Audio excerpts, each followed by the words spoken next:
ये Mexican food है, मैंने होममेड किया है। Saturday enjoy, full enjoy Saturday.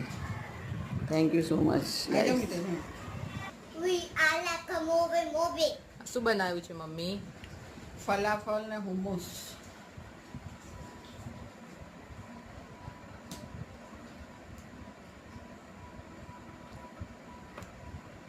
Bread પિતા, ફલાફલ, હુમસ. આવા પોકેટવાળા બ્રેડ પિતા બનાવવાના. એની જોડે ચિપ્સ મૂકવાની, રીંગણની ચિપ્સ મૂકવાની, સલાડ મૂકવાનું.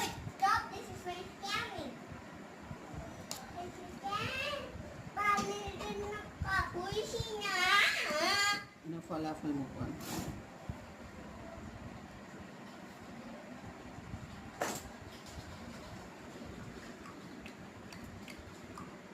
મમ્મી ખવડાય તો